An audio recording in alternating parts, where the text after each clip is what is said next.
say a quick welcome to all of our attendees to this particular Zoomcast with Ebony on empathy, and thank everyone for taking some time out of their Friday afternoons to join us today. Ebony has a wonderful conversation set up for us today, and I think everyone should be able to walk away with a little something that they can take back with them, personally and professionally.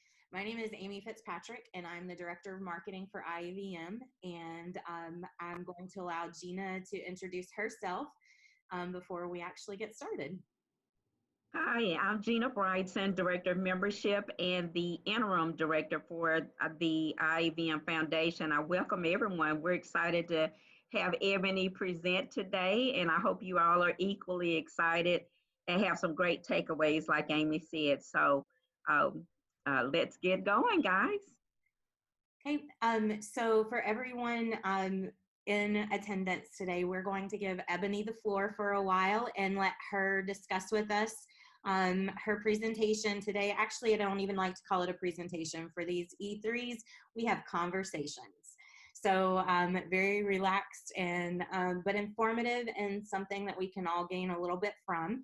After Ebony finishes her conversation with us, if you'll look down at the bottom of your Zoom screen, you have a section on there for Q&A. At any point in time throughout, feel free to go on ahead and submit some questions or comments that you have.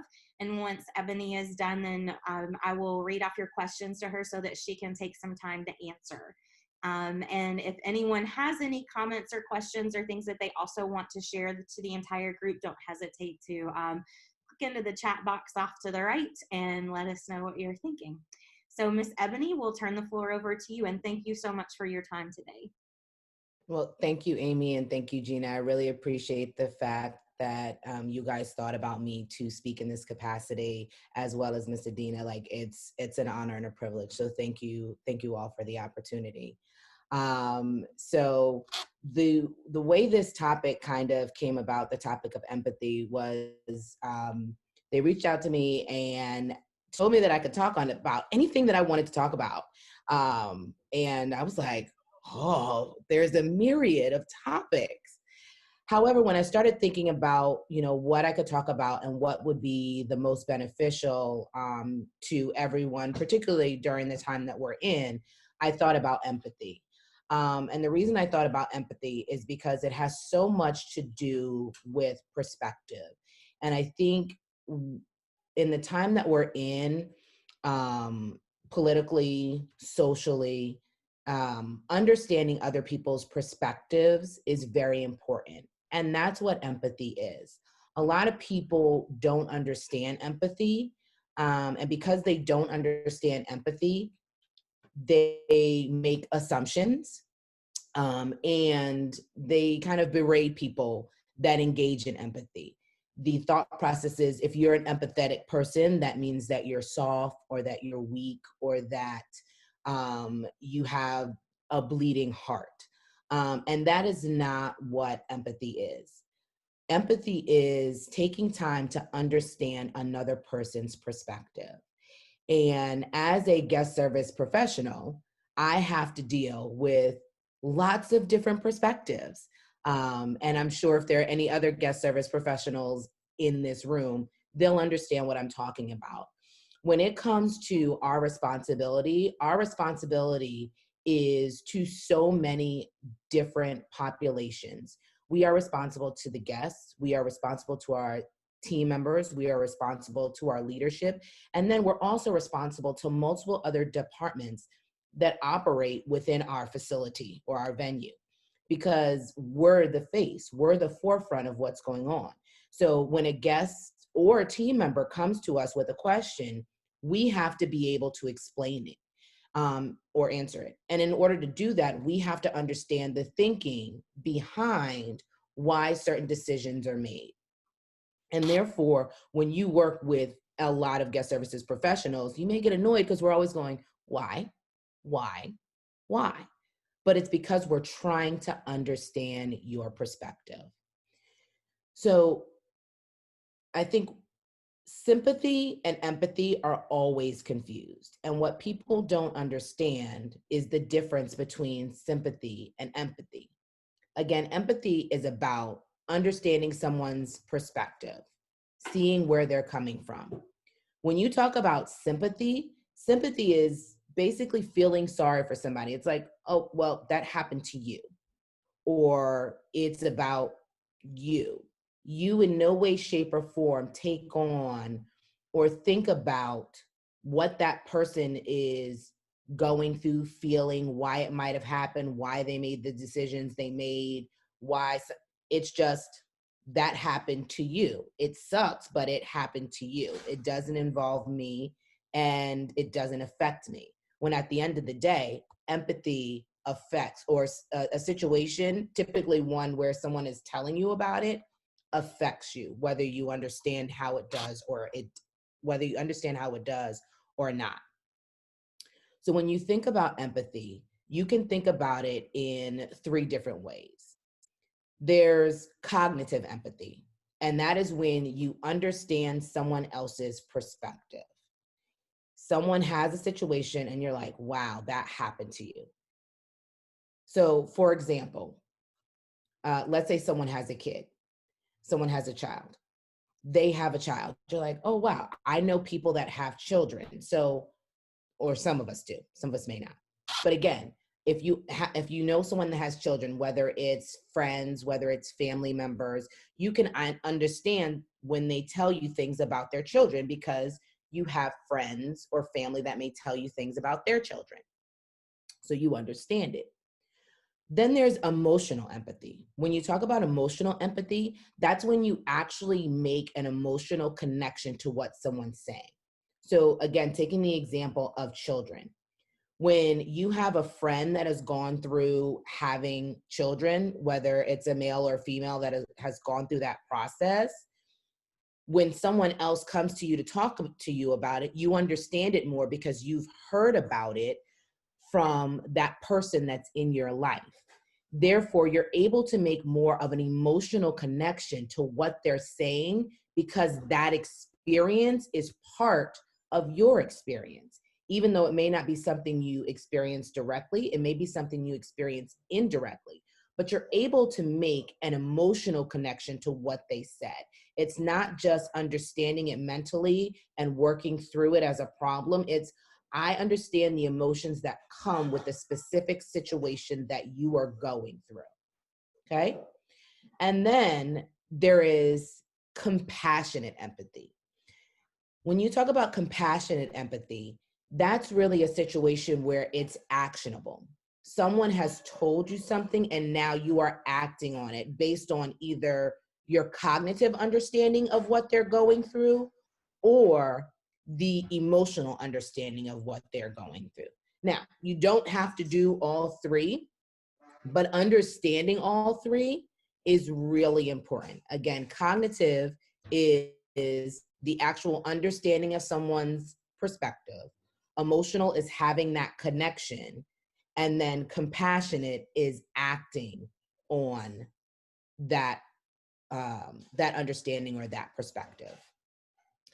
And so when you think about all these things, there are a couple of misconceptions that come with empathy. And one of them I already spoke about is, you know, people assume that if you're an empathetic person that you are weak or that you have a bleeding heart. And that's not true. When you're empathetic, it gives you the ability to really build a relationship and a connection with someone, no matter whether it's, again, for work or whether it's personally. Think about situations that you've been through with your friends, with your family members. Again, going back to the birth of a child, a graduation.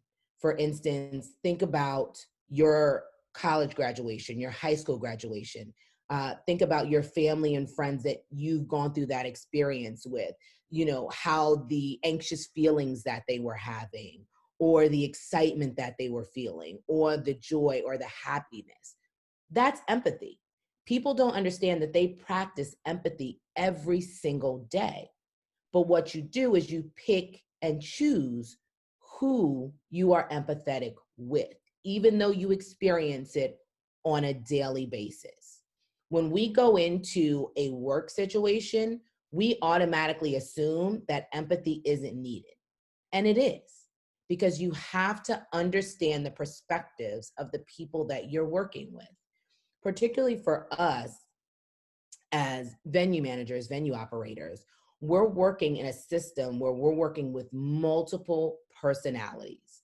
And there are so many things that affects a person's personality: how they were brought up, how they were educated, what their friendship circle is, what their ethnicity is, what their gender is.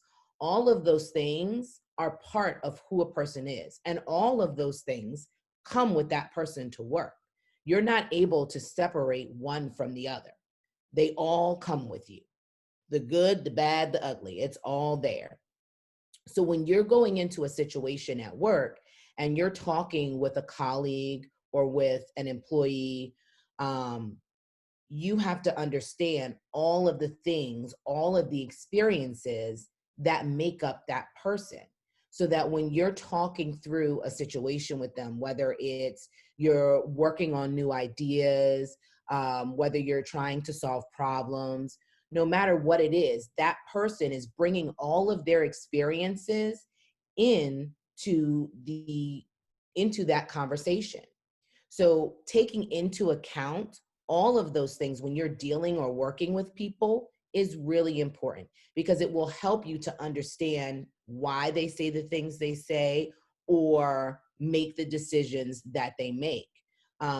You don't have to necessarily agree with someone, but you should always understand and take into consideration their perspective. So saying that brings the second misconception about empathy. The one I think, the other one I think is most prevalent is that if you're empathetic with someone, the idea is that you agree with what they're saying or what they're doing. And just because you're empathetic to someone's situation doesn't necessarily mean that you agree. It means that you understand why they made the decision that they made, why they did what they did, what affected, the outcome. It doesn't mean that you agree, but there's nothing wrong with understanding where someone is coming from. And it's important to understand where people are coming from. So just because you choose to understand and be empathetic doesn't mean you're being accepting of that. For instance, this usually comes into play when you have to deal with disciplining someone. Let's say you have somebody that is continually late with providing you the assignments that they're supposed to have to you. They continually keep missing boots. There's nothing wrong with being empathetic. You can say to that person, hey, I noticed that you've missed a few deadlines. What's going on? Why are you missing these deadlines? And they can explain to you what's going on. Maybe there's a personal situation at home that's affecting them. Maybe they were having challenges with completing the project or the assignment due to not having enough information. What being empathetic does is it gives you the ability to help that person move past whatever roadblock they were in so that they can complete whatever needs to be done. And by doing that, it doesn't mean, again, that you are dismissing the fact that they were late. You can address that, but in addressing that, you can also see what caused the problem so that if there's the ability for you to assist in making it better for that person, you can. One of the greatest assets that I think I have is I've had the ability to work in multiple buildings in different cities across the country. I opened and started my career in Charlotte, North Carolina. Then I went to Washington, D.C., Brooklyn, New York, and then Las Vegas, Nevada. Nevada. I said that right. It's not Nevada, everyone. It's Nevada, just so you know. It's a very hard lesson that I had to learn, but it's Nevada. Now, those are 4 very different markets. And I had 4 very different teams. And in Vegas, I've actually had 2 different teams because I moved from one building to another building. So when you go into, or for me, going into these situations, I had to learn about these individuals. I had to understand why they made the decisions that they made. And specifically, I'll take my my current team, moving from one building to another building in the same market, in the same family. I know from my perspective history about that building. I know history about the relationships of individuals in that building, and I knew it from certain perspectives. So going into that new building, or going into what for me was a new building in a new role, I now had to take the perspectives that I had from being outside the team to now being in the team, and reframing that. Now speaking to individuals that I had interacted with on a different level, interacting with them on a new level, and taking the stories either that I had heard about them or the interactions that I had had with them previously, and trying to determine how to interact with that person, what makes that person tick. And again, for me as a guest service professional, knowing that a lot of what I do and what I need comes from all these other departments, it was very important for me to make sure that I built those relationships and not only use the perspective that I had had before I went into the situation or into the new environment, but learned and grew the perspective that I had.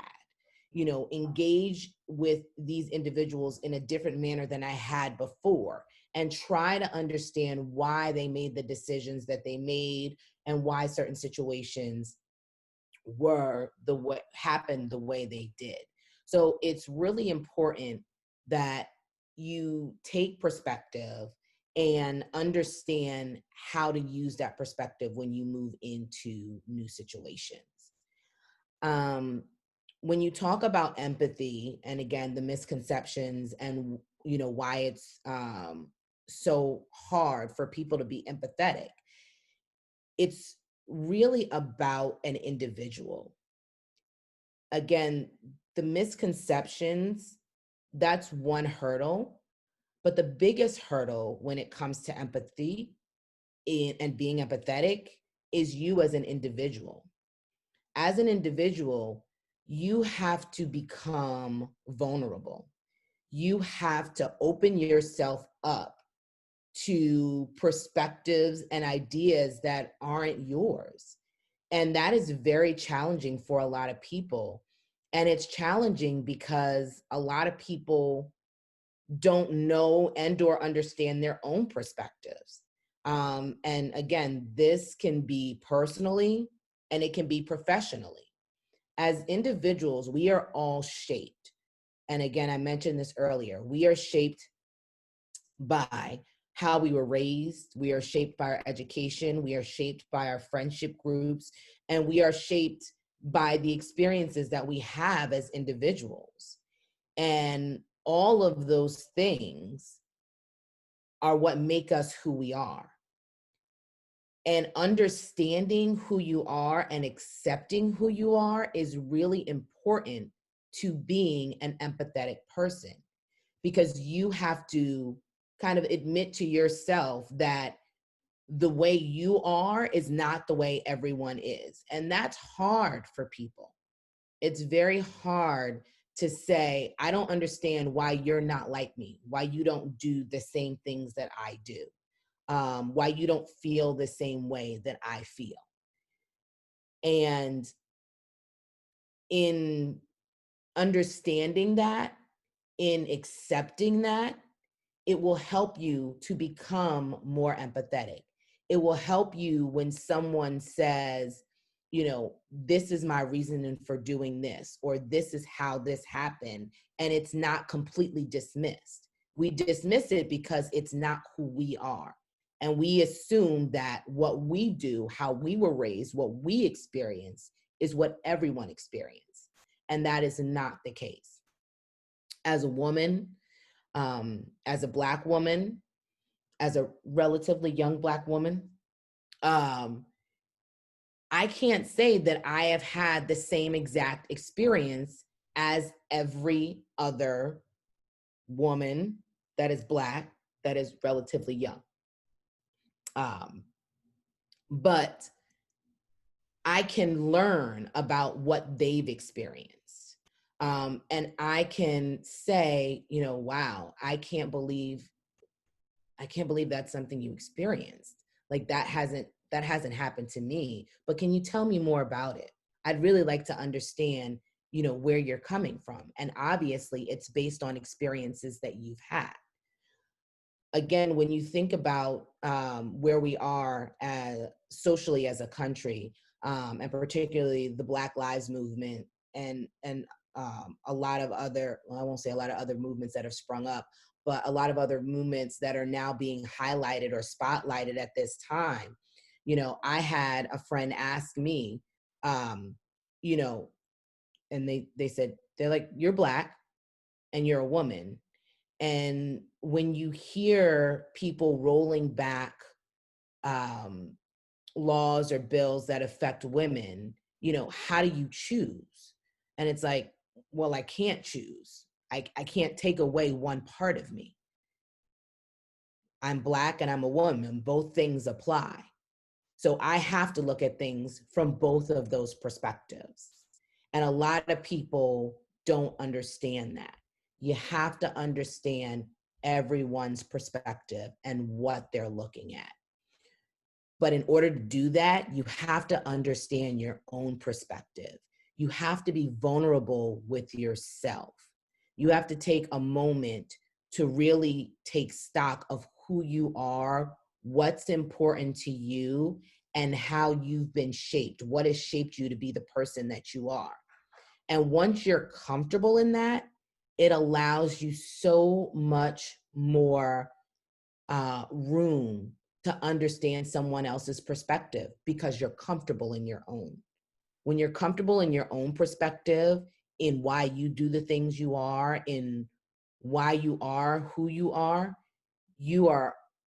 more open to understanding why other people are the way they are and why they make the decisions they make. Again, not saying that you have to agree with it, but understanding it. And that's what's really important. Taking time to know who you are and why you do the things you do. Being empathetic is not easy. It's not something that you're born with. It's something that you choose to do. And I have chosen to be empathetic. I will say, disclaimer, I'm like empathetic 98% of the time. There's a 2% time where I'm not really good at it. And luckily I have friends and colleagues that allow me to be non-empathetic with them so that I can go out and do the other like 98%. But it's not easy to do. It's a very hard task to take on because you will be judged for it. I can't tell you how many times I've had people go, like, I just don't understand why you're doing that. I don't understand why you're listening to them. I don't understand why you're taking anything this person would say into consideration. And again, this is personally and professionally. But for me, it's really important to take the time to understand someone's perspective so that I can make the most appropriate decision for me. I'm not making decisions for others. I'm not asking others to agree. I'm making a decision for me. And that is really important. So to become empathetic or be where I am, it has been a journey. And again, that journey started with me understanding who I was, understanding my perspectives, understanding why I had the perspectives I had, and saying, am I comfortable with these? Are all of these things that I want to define me, or do I want to define myself in another way? And then the next step for me was, really understanding or taking time to learn more. And, when you talk about empathy, and learning how to grow empathy within yourself, again, the first thing is taking stock in who you are and why you believe what you believe. But the other thing is to be curious. You know, you can't be empathetic without wanting to be curious and without wanting to care. And again, caring can be seen as weak, as a bleeding heart, but it's not. Being curious and caring about others helps you to do your job better. And again, doesn't matter what your job is. Everyone has to work with people. Everyone. You may even work with them for a fraction of the time that I do, because I work with them a lot. But you have to work with people. And so to work with people, you kind of need to be a little bit curious and care a little bit. You have to be an active listener. And by active listener, that means you have to pay attention to the person that is talking to you. And what does that mean? That means putting your cell phone aside. That means if someone comes in to interrupt a conversation that you're in the middle of, and again, it's a conversation that needs to be had, you say, excuse me, I'm in the middle of something. It's giving someone your full and undivided attention. It's listening to the words that are coming out of their mouth and saying, okay, I understand that. Or can you explain this to me? It's really listening. It's not listening so that you can respond. It's listening to understand. So you have to be an active listener. You have to challenge yourself not to judge someone, which I'm sure everybody on here would say that that is a hard thing to do. You don't mean to, no one means to, but somebody will do something that is different than what you would do, and you automatically assume something. You go, oh, how were they raised? Or what did they do in their house? Or who is their manager? Or why would they let them do that? You do it, don't lie, it's not just me. All of you do it. So you have to challenge your the times when you want to judge someone, okay? And take away that judgment and try to be, again, empathetic. And you have to have perspective. And again, understanding that perspective is something that is shaped individually. Everyone has a different perspective.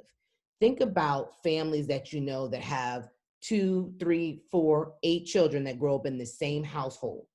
Please tell me you know that all of those children are different. I have 2 brothers, and we are all 3 as different as day and night. And my mother, she's walking by now. So Ma, if you want to, you can amen so that people can hear you. Amen. There you go.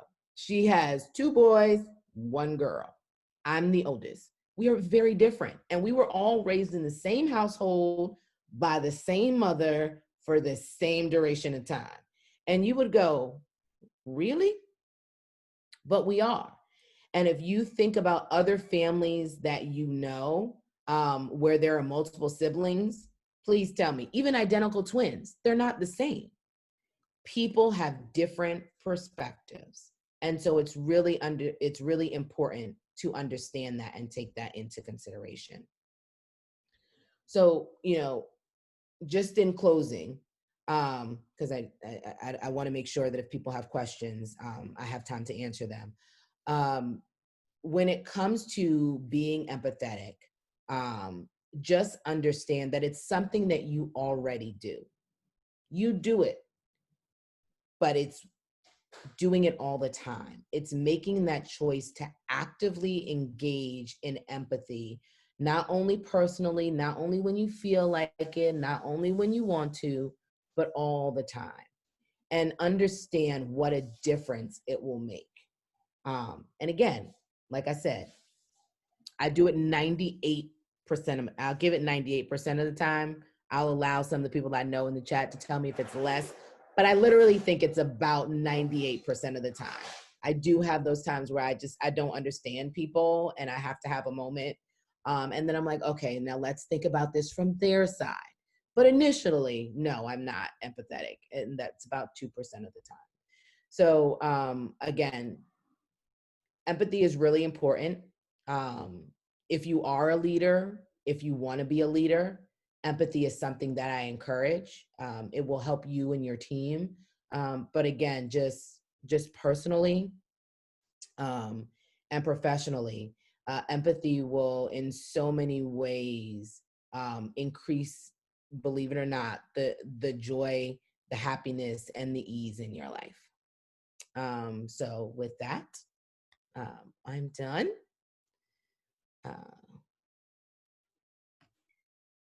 Ebony, thank you so much, first of all, for that. Everything that you spoke to today, I think, is something that individuals, whether it be professionally or personally, empathy is something that is not always understood. Exactly what it is, what it means, and how it can be applied. As a person, as a woman, I feel a lot of times like I'm an empathetic person, and sometimes I feel like I have to hide that a little bit just because I am a woman and I don't want to be considered a little bit weaker because of that. Mm-hmm. And when you address that, I was literally sitting behind my behind the camera going, amen, amen. Because that is exactly true, especially women. When we have a little bit more of an empathetic heart or a compassionate heart, we're considered, oh, that's just her being a woman. Exactly. Oh, And it is. It human being. It can be very challenging as a woman to be empathetic, but I've found the balance is not being no. I found the balance for me is, there are a number of times where I am, a little bit more of, I won't say I'm not empathetic, but it's, you just have to, balance the times. There are certain times to be empathetic and there are times not to be, empathetic. And I've had situations where I have had to stand my ground and people are like, oh, maybe she's not as nice as we thought she was. And again, it's kind of that saying, don't mistake my kindness for weakness, because, I know when I'm being played versus when you actually, you do need that moment of kindness. Absolutely. We have a couple of questions that have come in for you, Ebony, and the first one is from Elise. And she says, curious to hear thoughts about how you sell empathy to folks who have a tough time seeing the effectiveness of the approach for guest services, especially in spaces where sometimes a hard line must be drawn. Well, when it comes to selling it, the best way to sell it is by doing it. Actions always speak louder than words. And when it comes to empathy, again, a lot of times it's a hard thing to measure, especially, in our industry, and when it comes to guest services. But again, it comes down to understanding the perspective of that person that you're dealing with and understanding whether the request that you're receiving as a guest service professional is an unreasonable one. There are times when a no is a no, and that's just what it's going to be. But there are other times where we all know that we dropped the ball, and we dropped the ball significantly. And to act as though we didn't, or to act as though somebody is overreacting, is just, it's inappropriate. And it's not something that we should do. But, know your boundaries, know how to operate within those boundaries. And then, it's all about making sure that not only you, but your team understands it as well. And I know that I've had the conversation with my team multiple times. And when I say my team, not just my full-time team that works for me, I also, have those conversations with my supervisory team that are out there on the floor, with my frontline team members. I'm an advocate of personality tests. I love doing them. And so I have done strength finders, and I've done that with my full-time team. And I've done Myers-Briggs with my on-call supervisors as well as my full-time team. And we put everybody in their boxes. And everybody has that. So you understand, you know, the people that you're working with and how to talk to them. So it's not about you, it's about you and your team, but it's also about knowing your boundaries. And there are some times where you're going to have to say no. Okay. And the next question is from Jen Norris. After you have done your active listening, how do you suggest we let the person know we actually heard them? I'm thinking of the angry patron who has just had a bit of a rant. Definitely listening can be powerful, but then what? So we have to understand the power of silence. And that's one of the things that I have learned a little bit about recently, is, again, we've listened, and we want to make sure that the person is done. Sometimes people take a break and we're ready to jump in. So you need to take that moment, make sure that that person is done talking, that they have finished expressing to you, you know, all of that displeasure that they may have experienced. And after that, the first thing you want to do is explain to them what you heard and say, this is what I hear you saying to me. You just told me that your evening was inconvenienced because of X, Y, and Z. And then you apologize for the fact that their evening has been inconvenienced.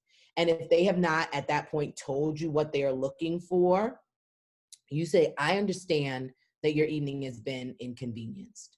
There's something, I would love to do something for you. I have some things in mind. What do you have in mind? Now, I would also say be careful with that because, you know, people ask for the sun. But, you know, you kind of know, you can usually tell, again, it takes time. I mean, I've been doing guest services for over 15 years now. So a lot of times I can read a guest. And again, sometimes all they want to do is complain. And not only guests, you have colleagues. Sometimes all they want to do is they just need to get it out. They need somebody to hear them, to listen, to say, I understand what you're feeling. I understand why you're upset. You know, one of the things that I have learned is that everyone thinks that their job is the most important job. They don't realize that they all go together. Like, we all have to work together to get it done. Sometimes it's, well, we're the most important. No, we're the most important. No, we're the most, nope. If you take one cog out the wheel, it doesn't work. Okay. So we all have to work together. So yeah, I would just say making sure that you tell, this is what I heard. This is where I see that you have been inconvenienced, or this is where I see that you believe we dropped the ball. So it's really taking that moment to pause, making sure they're done, and then saying, this is what I heard. Am I correct in what what I'm repeating to you? And we have a question posed over here in the comments to Ebony. Ms. Charlene says, thanks so much for your presentation. I'm in learning and development for the Spurs. Any learning activities or case scenarios you would recommend for practice and reinforcement? Well, I've done, so I actually have a list of resources that I've utilized, Amy, that I will send to you. But I would say for learning activities, I really believe in the Strength Finders test. I think that that's really good. Also, I haven't personally taken DISC, but I know a number of people that have, and you know, I would figure out which one you feel like works best for your organization, or for your team. Because again, you can do Strength Finders with just the book. We didn't go through a whole course. I literally purchased each one of my team members the book. They took the tests, and then I gave them assignments based on that. So I think that's a great learning activity for individuals to understand more about themselves and understand more about people. I would also say that there are a few books that I would suggest reading. Again, anything by Simon Sinek is really good. All of his TED Talks are amazing. I've read his book, The Infinite Game. about 2 months ago. And, you know, again, all of his books are really good. And from a leadership perspective, from work perspective, it would be a great thing to implement. Daring Greatly by Brene Brown is a really good book. So I would use that. And I would also say that when you look at different books or activities, there's a lot of reading guides out there that can accompany these books that will help you talk through different different scenarios. But the other thing is, you know, your organization, you know, your team, you know, the environment that you operate in. I would take scenarios from, you know, the current situations that you're having and utilize those. Do tabletop exercises, do role playing, and utilize members of your team that, you know, do appear to be more empathetic, to help role play through those scenarios. And that's Yes, the his last. podcast is wonderful. His podcast is amazing, and his TED Talks seriously are some of the best that I've seen. Simon They're Sinek amazing. is a thought leader in this field. Just to wrap up a little bit, we are getting a little bit close to the end of our time. Miss Ebony, do you have any final thoughts? There are no other questions that were posed. You did an amazing job. Thank you. So any final thoughts and carrying forward to everyone in attendance about how they can utilize empathy personally and professionally?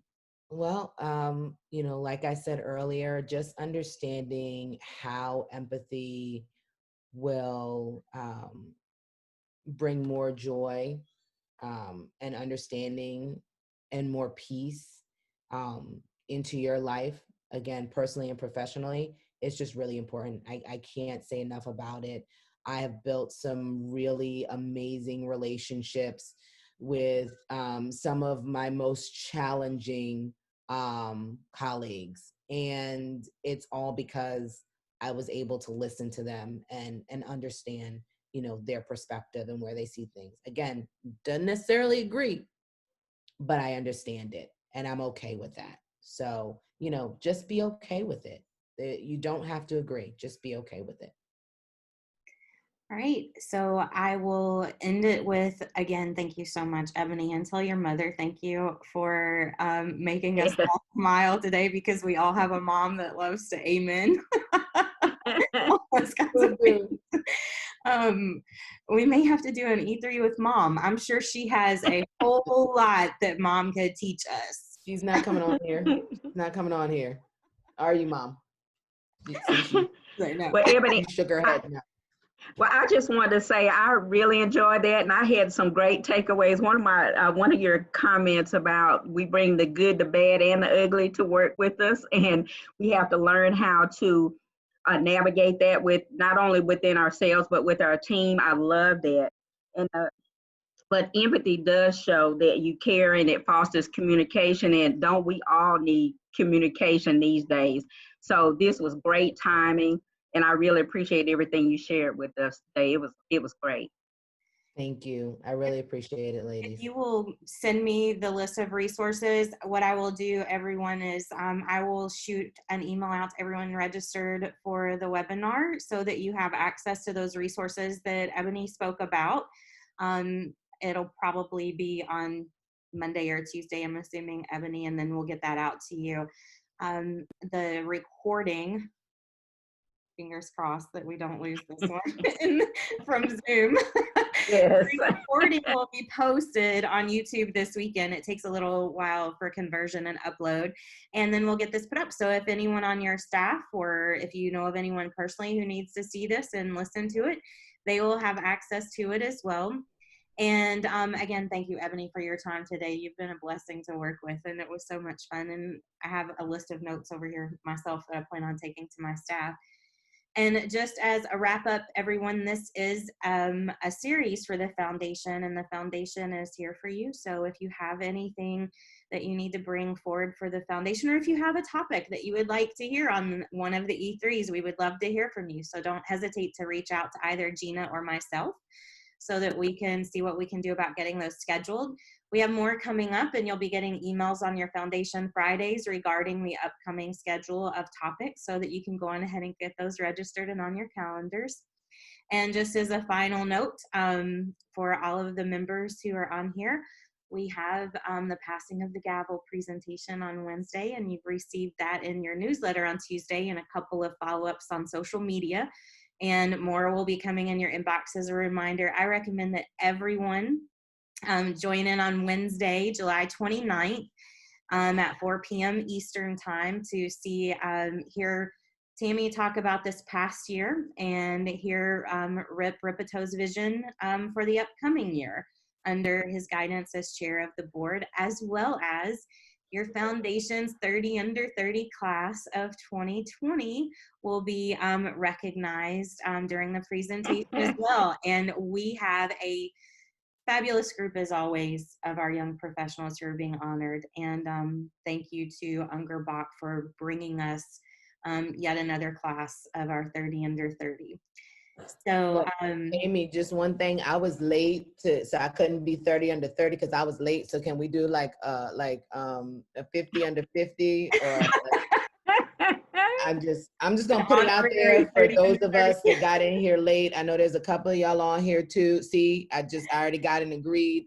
Yeah. There's a couple of us. We was a little late bloomers. So if you could work on that, we can get something for us that are like in there. 40 under 40. Got a 50 under 50. You know, because I'm not 30s anymore. I just started my 40s. I'm in here in the 40 group. So we need something for the 40s, like the amazing 40s, the fabulous 40 who are in their 40s or something. Can we get one of those? I don't Doug wants a 60 under 60. Like, just can we work on something like that? Can you and Gina, can y'all put that into the works? Talk to Rip. See what we can do. I appreciate that. The group of us that didn't make the 30 under 30, we would appreciate that. Just saying, just plug for us. Just saying. I love the idea too, because when I joined IAVM, I remember I was well over 30 as well. So we can all be in the inaugural class. Maybe this could be part of the also one of the 100 plus women initiatives we can start honoring. No doubt. All age women. All of us. I'm with it. Okay, that was my last plug. I'm sorry. Thank you guys so much for joining us today. I hope you enjoyed this as much as Gina and I have. And Eboni did an amazing job. Thank you. Thank you. Everyone have a wonderful weekend. Bye. Bye.